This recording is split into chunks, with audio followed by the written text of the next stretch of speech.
എൻ്റെ പേര് അരുൺ തോമസ്. ഞങ്ങൾ കാസർഗോഡ് ജില്ലയിലെ പാലാവയിൽ ഇടവക്കാരാണ്. ഇതെൻ്റെ ഭാര്യ മെൽബിൻ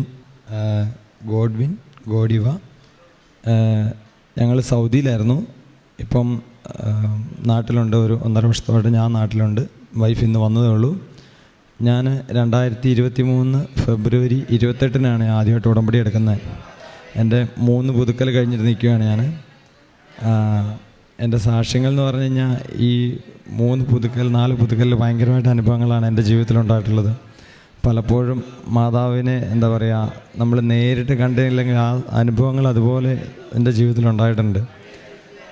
ആദ്യമായിട്ട് എൻ്റെ സാക്ഷ്യം എന്ന് പറഞ്ഞു കഴിഞ്ഞാൽ 10 വർഷത്തോളമായിട്ടുണ്ടായിരുന്ന എൻ്റെ മദ്യപാനശീലം, അത് കോളേജ് പഠിക്കുമ്പോൾ തൊട്ടുണ്ടായിരുന്നതാണ്. അത് പൂർണ്ണമായിട്ട് നിർത്താൻ സാധിച്ചു. ചെറിയൊരാഗ്രഹം എൻ്റെ ഭാഗത്തുനിന്നുണ്ടായിരുന്നാൽ അതിനേക്കാളിലും മാതാവ് ആഗ്രഹിക്കുന്നതുകൊണ്ട് അത് പൂർണ്ണമായിട്ട് നിർത്താൻ സാധിച്ചു. ഒപ്പം വൈഫിൻ്റെ OET ആദ്യത്തെ ഉടമ്പടിയിലുണ്ടായിരുന്ന എൻ്റെ നിയോഗമായിരുന്നു ഞങ്ങളെല്ലാം കൂടെ കുടുംബമായിട്ട് ഒരുമിച്ച് നിൽക്കാൻ. അപ്പോൾ സൗദിയിൽ ഞങ്ങൾ 2 സൗദിയിലും മക്കൾ നാട്ടിൽ. അപ്പോൾ അതൊരു ഒട്ടും ഞങ്ങൾക്ക് അംഗീകരിക്കാൻ പറ്റാത്തൊരു കാര്യമായിരുന്നു. അപ്പം ആ സമയത്ത് സൗദിയിൽ നിന്ന് പോരുന്നതിന് മുമ്പായിട്ട് ഞങ്ങൾ കൃപാസനത്തെക്കുറിച്ച് കേൾക്കുകയും ഇവിടെ വരണമെന്ന് ആഗ്രഹമൊക്കെ ഉണ്ടായിരുന്നു. പക്ഷേ ആ സമയത്ത് സാധിക്കാതെ വന്നു. വൈഫ് തിരിച്ച് അങ്ങോട്ട് പോയി. ഞാനിവിടെ നിന്നുപോയി. ആ നിന്നുപോയ സമയത്ത് ഞാനിവിടെ വന്ന് ഉടമ്പടി എടുക്കാൻ സാധിച്ചു എനിക്ക്. അപ്പം ഉടമ്പടി എടുത്ത് ആദ്യത്തെ ഉടമ്പടി എടുത്തപ്പോൾ തന്നെ വൈഫിൻ്റെ OET ഫുള്ളായിട്ട് ക്ലിയറായി. OET ക്ലിയറായി. ഞങ്ങൾ പ്രോസസ്സിങ് സ്റ്റാർട്ട് ചെയ്തു. അതിനുശേഷം ഞാനിവിടെ 2ാമത്തെ ഉടമ്പടി വന്ന് എടുക്കുന്ന സമയത്താണ് ഇവിടെ വന്ന് ഉടമ്പടി നിയോഗങ്ങൾ എഴുതിക്കൊണ്ടിരിക്കുമ്പോഴാണ് എൻ്റെ ആദ്യത്തെ ഉടമ്പടിയിൽ മറ്റൊരു നിയോഗമായിരുന്നു എനിക്കൊരു ജോലി. അതായത് പുറത്തുനിന്ന് വന്നുള്ളവർക്കെല്ലാം അറിയാം, എന്നാച്ചാൽ ഇവിടെ വന്ന് നിൽക്കുമ്പോഴത്തേക്ക് നമ്മുടെ ചിലവുകൾ കൂടുതലും വരുമാനം ഇല്ലാത്തൊരവസ്ഥ.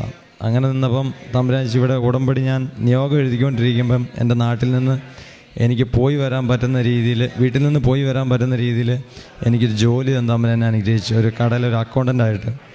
അപ്പം അതുവരെ ഞാൻ അവിടെ സൗദി ചെയ്തുകൊണ്ടിരുന്ന ഒരു ഡ്രൈവറായിട്ടായിരുന്നു. അപ്പം എനിക്ക് അവിടെ നിന്ന് നിർത്തി പോരേണ്ട അവസ്ഥ എന്ന് പറഞ്ഞാൽ എൻ്റെ കൈക്ക് മരപ്പും കാര്യങ്ങളായിട്ടാണ്. കൈ മരപ്പെന്ന് പറഞ്ഞാൽ കുറച്ച് നേരം തണുപ്പടിക്കുമ്പോഴത്തേക്ക് എനിക്ക് കൈ മരച്ച് സ്റ്റീറിങ് പിടിക്കാൻ പറ്റാത്ത കണ്ടീഷൻ, തണുപ്പൊട്ടും അടിക്കാൻ പറ്റത്തില്ല. അതുപോലെ ഭയങ്കര പ്രശ്നങ്ങളായിരുന്നു. അതെല്ലാം കൊണ്ടാണ് ഞാൻ തിരിച്ചു വരുന്നത്. അപ്പോൾ ഇവിടെ വന്ന് ഇതൊന്നും ഇല്ലാത്ത ഒരു ജോലി എനിക്ക് തമ്പുരാൻ അനുഗ്രഹിച്ചു. പക്ഷേ 2ാമത്തെ ഉടമ്പടി ജോലി കിട്ടിക്കഴിഞ്ഞപ്പോൾ ഞാൻ ഇച്ചിരി ഒന്ന് ഉഴപ്പി. എല്ലാ ദിവസവും പള്ളിയിൽ പോവും, അതിനപ്പുറത്തോട്ട് പ്രാർത്ഥന കാര്യങ്ങളൊക്കെ കുറച്ച് കുറഞ്ഞു. അപ്പം 2ാമത്തെ ഉടമ്പടിയിൽ കുറച്ചൊന്ന് ഉഴപ്പിന്ന് പറയാം. എന്നാലും അത് കഴിഞ്ഞ് അപ്പം ആ ഉഴപ്പിന്ന് ഞാൻ മനസ്സിലാക്കിയപ്പോൾ തന്നെ ഞാൻ ജോലിയിൽ നിന്ന് ഇറങ്ങിയാലോ എന്നൊരു ആലോചന വന്നു. അപ്പോൾ പിന്നെ അതിനുള്ള സാഹചര്യങ്ങളുമായി എനിക്ക് IELTS പഠിക്കണം എന്നുള്ളൊരിത് വന്നു. അപ്പോൾ IELTS പഠിക്കാൻ ഡേറ്റൊക്കെ എടുത്തു. ഞാനിവിടെ വന്ന് 2ാമത്തെ ഉടമ്പടി എടുക്കാൻ പുതുക്കാൻ വേണ്ടി മറ്റൊരു കാരണം കൂടെ ഉണ്ടായി. എൻ്റെ പാപ്പൻ ഒരു ആക്സിഡൻറ്റിൽ മരിച്ചു. ആക്സിഡൻ്റ് എന്ന് പറഞ്ഞു കഴിഞ്ഞാൽ ഒന്ന് വീണിട്ട് തല പോയി ഒരു കവുങ്ങിനടിച്ച് മരിച്ചു. അപ്പം അതെന്നെ ഭയങ്കരമായിട്ട് വിഷമപ്പെടുത്തി എന്ന് പറഞ്ഞാൽ ഇത്രയല്ലേ ഉള്ളൂ മനുഷ്യജീവിതം എന്നുള്ളൊരു തിരിച്ചറിവൊക്കെ വന്നു.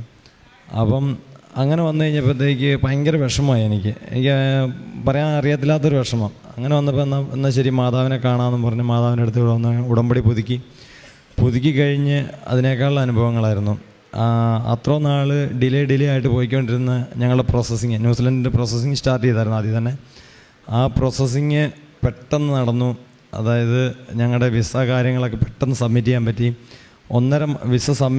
ഡോക്യുമെൻറ്റ്സ് സബ്മിറ്റ് ചെയ്തിട്ട് 1.5 മാസം എടുക്കുമെന്ന് പറഞ്ഞ വിസ പ്രോസസ്സിങ് ഞങ്ങൾക്ക് വെറും 10 ദിവസം കൊണ്ടാണ് ഞങ്ങൾക്ക് തമ്പുരാൻ അത് റെഡിയാക്കി തന്നത്. 10 ദിവസം കൊണ്ട് വിസ പ്രോസസ്സിങ് ഇത് കഴിഞ്ഞു. അതുപോലെ തന്നെ ഈ ക്യാപ്പ് കോഴ്സ് എന്ന് പറഞ്ഞാൽ അതും പെട്ടെന്ന് ഞാൻ കിട്ടി. ഇത് കിട്ടിയിട്ട് പോലും മറ്റ് പേപ്പർ കാര്യങ്ങളൊന്നും ക്ലിയർ ആയിട്ട് പോലും ക്യാപ്പ് അഡ്മിഷൻ കിട്ടാത്ത കുറേ പേരുണ്ട്. അപ്പോൾ ആ കാര്യങ്ങളിലൊക്കെ പെട്ടെന്ന് ഞങ്ങൾക്ക് മാതാവ് 3 ദിവസം കൊണ്ട് ക്യാപ്പിൻ്റെ കോഴ്സ് 10 ദിവസം കൊണ്ട് ഞങ്ങളുടെ വിസയ്ക്കുള്ള കാര്യങ്ങൾ റെഡിയാക്കി. ഫുൾ ഫാമിലി വിസയായിട്ട് വിസ കിട്ടി. അതിനുശേഷം 3 ദിവസം കൊണ്ടാണ് ഞങ്ങൾക്ക് ഇവളുടെ ക്യാപ്പിൻ്റെ പ്ലേസ്മെൻറ്റ് എന്ന് പറഞ്ഞു കഴിഞ്ഞാൽ ശരിക്കത് 2 ആഴ്ച തൊട്ട് 6 ആഴ്ച വരെ എടുക്കുന്ന ഡിലേ വരുന്ന സംഭവം ഞങ്ങൾക്ക് വെറും 3 ദിവസം കൊണ്ടാണ് മാതാവ് ഇടപെട്ട് ഞങ്ങൾക്ക് റെഡിയാക്കി തന്നത് ആ ഒരു കാര്യം. അപ്പം അതിൻ്റെ ഇടയ്ക്ക് ഞങ്ങളുടെ മകൻ ഒരു ചെറിയൊരു ഇലക്ട്രിക് വണ്ടിയും കൊണ്ട് മുറ്റത്തുനിന്ന് ഒരു 1.5 ആൾ താഴ്ചയുള്ള മുറ്റത്തുനിന്ന് റോട്ടിലോട്ട് വീണിട്ട് ഭയങ്കരമായിട്ട് അവന് ഞാൻ ചെന്ന് കാണുമ്പോൾ ഭയങ്കര റോട്ടിൽ മലന്ന് കിടക്കുന്നതാണ്. അതായത് ഭയങ്കരമായിട്ട് കിടന്ന് വിറച്ചുകൊണ്ട് മലന്ന് കിടക്കുന്ന ഒരു ഇതാണ് കണ്ടത്. പെട്ടെന്ന് അവിടുന്ന് എനിക്കറിയത്തില്ല എന്താ ചെയ്യേണ്ടതെന്ന് അറിയത്തില്ല. ഞാൻ പെട്ടെന്ന് കോരി എടുത്തുകൊണ്ട് വീട്ടിൽ വന്നപ്പോഴത്തേ അമ്മ തൈലം എടുത്ത് അവൻ്റെ നെറ്റിയിലും മേത്തൊക്കെ പുരട്ടി ഭയങ്കര അവന് എന്താ പറയുക, അങ്ങ് ശരിക്കും അങ്ങ് വല്ലാത്തൊരു കണ്ടീഷനായിരുന്നു. അതെനിക്ക് പറഞ്ഞറിയിക്കാൻ പറ്റാത്തൊരു കണ്ടീഷനായിരുന്നു. അങ്ങനെ എന്നാലും തമ്പുരാൻ ഗ്രഹിച്ച് യാതൊരു കുഴപ്പങ്ങളും കൂടാതെ അവൻ്റെ പേടിയും അവൻ്റെ തലയിൽ സൈഡിലൊക്കെ മുറിവ് ഒരു ചെറിയ പാടും കാര്യങ്ങളൊക്കെ ആയിട്ട് ഭയങ്കര ഇതായിരുന്നു, വേദനയൊക്കെ ആയിരുന്നു. എന്നാലുള്ള 2 ദിവസം കൊണ്ട് ആ വേദനയും കാര്യങ്ങളെല്ലാം പോയി. അവൻ്റെ പേടിയും ഒരു 2 ദിവസം കൊണ്ട് അതും മാറിക്കിട്ടി. എല്ലാം മാതാവ് ഇടപെട്ട് ആ ഒരു കാര്യങ്ങൾ നേരെയാക്കി തന്നു. എനിക്ക് 90 ദിവസത്തെ ഈ കഴിഞ്ഞ ലാസ്റ്റ് 90 ദിവസം എനിക്ക് 90 ദിവസം എനിക്ക് നല്ല രീതിയിൽ ഉപവാസം എടുക്കാൻ പറ്റി. 90 ദിവസം ഉപവാസത്തിലായിരുന്നു ഞാൻ. അപ്പം അതെടുക്കാൻ പറ്റി. എല്ലാ വിശുദ്ധ കുർബാനകളിൽ ആദ്യമൊക്കെ എല്ലാ ദിവസവും പങ്കെടുക്കുമായിരുന്നെങ്കിലും അത്ര ഭക്തിയില്ലാതെയാണ് പങ്കെടുത്തുകൊണ്ടിരുന്നത്. ഇപ്പം ഏറ്റവും ഫസ്റ്റിൽ പോയി നിൽക്കാൻ പറ്റിയെങ്കിൽ സാഹചര്യം കിട്ടുവാണെങ്കിൽ അവിടെ തന്നെ പോയി നിൽക്കുന്ന കുർബാനയിൽ പങ്കെടുക്കുന്ന കുറേ അനുഭവം കിട്ടി. അതുപോലെ തന്നെ എന്താ പറയുക, കുർബാനയിലെ പല കാര്യങ്ങൾ എനിക്ക് അവിടെ നിന്ന് കുർബാനയിൽ പങ്കെടുക്കുമ്പോൾ തന്നെ കാഴ്ചവെപ്പിൻ്റെയും അതുപോലെ കാൽവരിയിലെ ആ യാത്രയൊക്കെ പലപ്പോഴും കണ്ണടച്ചെന്ന് പ്രാർത്ഥിക്കുമ്പോൾ അതൊക്കെ എൻ്റെ അവിടെ കുർബാനയിൽ പങ്കെടുമ്പോൾ തന്നെ എനിക്ക് നേരിട്ട് അനുഭവിക്കാൻ സാധിച്ചിട്ടുണ്ട്. കണ്ണുകൊണ്ട് തന്നെ ആൾത്താരയിൽ അതെല്ലാം നടക്കുന്നതായിട്ട് എനിക്ക് കാണാൻ സാധിച്ചിട്ടുണ്ട്. പലപ്പോഴും വിശ്വാസത്തിൽ നിന്ന് പുറകോട്ട് പോയിട്ടുണ്ടായിരുന്നു. എന്നാലും അത് ഓരോരോ കാര്യങ്ങൾ തന്നു മാതാവ് അതിനെ വീണ്ടും എൻ്റെ വിശ്വാസത്തിൽ തന്നെ ഊട്ടി ഉറപ്പിക്കാൻ ഇടയായിട്ടുണ്ട്.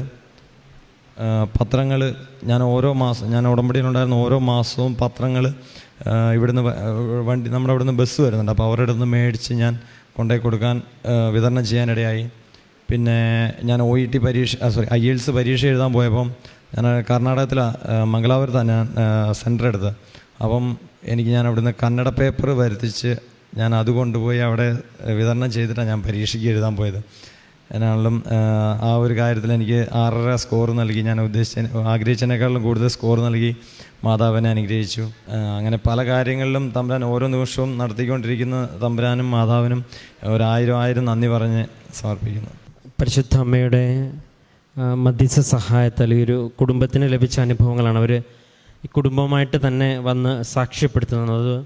ഇവിടെ ഒരുപാട് കുടുംബങ്ങൾ ഇതുപോലെ, കാരണം ഒരു വ്യക്തിയുടെ നിയോഗങ്ങളായിരിക്കത്തില്ല എപ്പോഴും ഒരു കുടുംബത്തെ, ആ വ്യക്തിയിലൊരു നിയോഗങ്ങൾ എപ്പോഴും ഒരു കുടുംബത്തിൻ്റെ തന്നെ ഒരു സന്തോഷത്തിൻ്റെയും ഒപ്പം തന്നെ അതൊരു പ്രതിസന്ധിയാണെങ്കിൽ അത് അവരുടെ കുടുംബത്തിൻ്റെ മുഴുവൻ. അതുകൊണ്ട് തന്നെ ഒരുപാട് കുടുംബങ്ങൾ തങ്ങളുടെ ജീവിതത്തിൽ പരിശുദ്ധ അമ്മ നിറവേറ്റിയ കാര്യങ്ങൾ സാക്ഷ്യപ്പെടുത്തുവാനായിട്ട് ഈ അൾത്താരയിൽ എത്തിയിട്ടുണ്ട്. അപ്പോൾ ഈ ഒരു കുടുംബം ഏറ്റവും പ്രധാനപ്പെട്ടത് ജോലിയുടെ കാര്യമാണ്, ക്രമപ്പെട്ടു എന്ന് പറയുന്നത്. അതിൽ എന്തുകൊണ്ടാണ് അമ്മയുടെ ഇടപെടലുണ്ടായെന്ന് ഇവർ വിശ്വസിക്കുവാനായിട്ടുള്ള ഒരു കാരണമായിട്ട് പറയുന്നത് ഉടമ്പടിയിൽ എല്ലാ കാര്യങ്ങളും, ഇപ്പം 1 മാസത്തോളം എടുക്കുന്ന കാര്യങ്ങൾ വളരെ ചുരുങ്ങിയ ദിവസങ്ങൾ കൊണ്ട് മാതാവ് ക്രമപ്പെടുത്തി തരുന്നതും അവിടെ ചെന്നിട്ടുള്ള കാര്യങ്ങളുടെ എല്ലാ കാര്യത്തിലും ഒരു സമയച്ചുരുക്കം സംഭവിച്ചു എന്നുള്ളത് സാക്ഷ്യത്തിൽ ആ ഒരു ബോധ്യമുണ്ട്. കാരണം ഉടമ്പടി എടുത്തവരുടെ ഒരു നിയോഗത്തിൽ ഇങ്ങനെ ഒരു സമയച്ചുരുക്കം സംഭവിക്കുന്നത് അമ്മയുടെ ഇടപെടലായിട്ടാണ് നമ്മൾ കാണുന്നത്. കാരണം നമ്മുടെ പ്രത്യക്ഷീകരണത്തിൻ്റെ അടിസ്ഥാനം പരിശുദ്ധ അമ്മയ്ക്ക് സമയത്തിന് മേൽ അധികാരമുണ്ട് എന്നുള്ളതാണ് ഇവിടുത്തെ വിശ്വാസ സത്യമായിട്ട് ഈ പ്രത്യക്ഷീകരണത്തിലൂടെ നമ്മൾ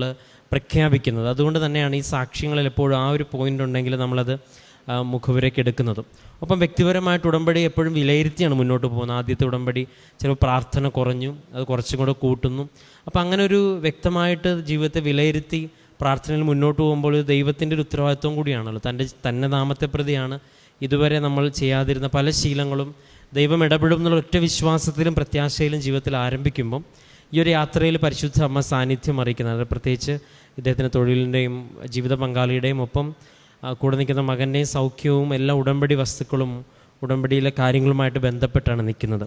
അപ്പോൾ ഇങ്ങനെ ഒരു കുടുംബമായിട്ട് തങ്ങളുടെ ജീവിതത്തിൽ പരിശുദ്ധ അമ്മ വഴി ലഭിച്ച അനുഭവങ്ങൾ സാക്ഷ്യപ്പെടുത്താനായിട്ട് നിൽക്കുമ്പോൾ ഇനിയും മുൻപോട്ടുള്ള ഉടമ്പടി ജീവിതത്തിൽ പരിശുദ്ധ അമ്മയുടെ വലിയ സാന്നിധ്യം അനുഭവിക്കുവാനും അങ്ങനെ വിശ്വാസത്തിൻ്റെ ആഴം കൂടി നിത്യത വരെ ദൈവത്തിൽ ആശ്രയിച്ച് മുന്നോട്ട് പോകാനുള്ള കൃപ ഈ കുടുംബത്തിന് നൽകട്ടെ എന്ന് പ്രാർത്ഥിക്കുന്നു. നമുക്ക് കരങ്ങളടിച്ച് ദൈവത്തിൻ്റെ നാമം മഹത്വപ്പെടുത്താം. അത്യപൂർവ ദൈവാനുഭവങ്ങൾ ഇനി നിങ്ങൾക്കും സ്വന്തം. ഈ യൂട്യൂബ് ചാനൽ ഇതുവരെ സബ്സ്ക്രൈബ് ചെയ്തിട്ടില്ലെങ്കിൽ ഇപ്പോൾ തന്നെ സബ്സ്ക്രൈബ് ചെയ്യുക. ഈ വീഡിയോ ഇപ്പോൾ തന്നെ നിങ്ങളുടെ സുഹൃത്തുക്കൾക്ക് ഷെയർ ചെയ്തുകൊണ്ട് കർത്താവിൻ്റെ പ്രേക്ഷിതരാകുക.